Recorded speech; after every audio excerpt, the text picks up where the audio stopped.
Greetings, South Carolina educators.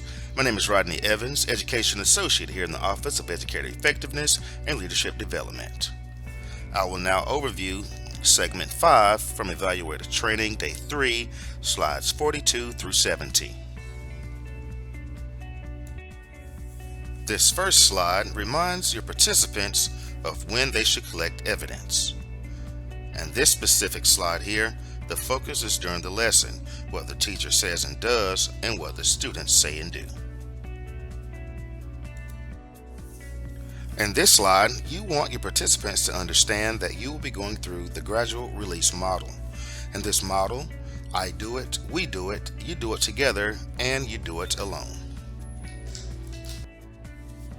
In this next slide, your participants will watch this 7th grade PE lesson that is approximately 50 minutes long.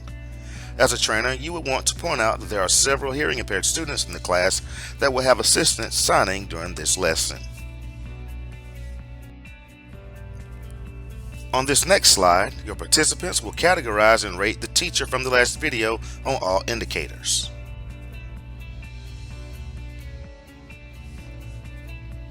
Next, your participants will share with a partner and agree on ratings. The next few slides gets your participants to focus on asking key questions from the lesson, as well as how to develop coaching questions that encourage the teacher to reflect upon how their teaching impacts their students' learning. This next slide gets participants to focus on student needs from the lesson. The next slide is a table discussion for your participants, and they will answer the following question: how can shifting their lens to student learning have an impact on the evaluation process on your campus? This next chart is the post-conference plan. This comes from workbook page 20.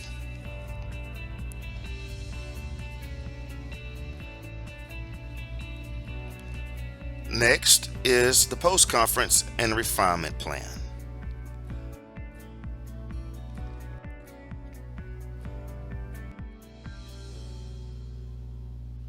This slide covers the refinement model that can be found in workbook page 63. Next is the post-conference reinforcement model, which can be found also on workbook page 61.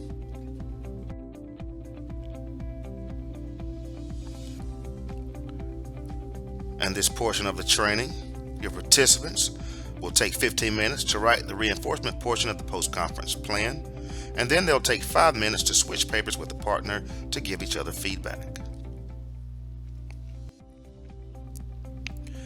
This next slide is a copy of the reinforcement plan.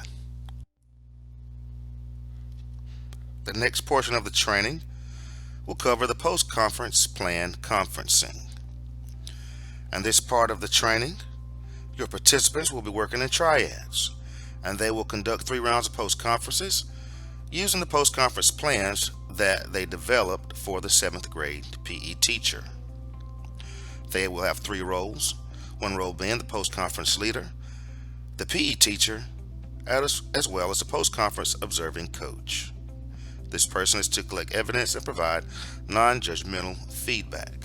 There will be 15 minutes per round. This next slide can be projected or created on a chart for participants to see during the coaching triads. This slide is optional, and if you use this slide, you can have participants write on a post-it note, and they can reflect on the following question: what is next for you? This next slide covers South Carolina Department of Education resources.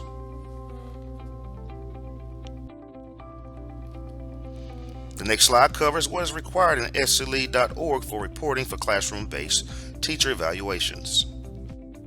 The next few slides cover the observation process in SC Lead for your participants, starting with the pre-conference, the observation, and the post-conference. The next slide is a communications slide, and it talks about the walkthrough of the District Communications Toolkit. This slide shows our contact information for our Office of Educator Effectiveness and Leadership Development. And slide 70 is the wrap-up and question slide. This concludes Overview, Segment 5, Evaluator Training, Day 3, slides 42 through 70.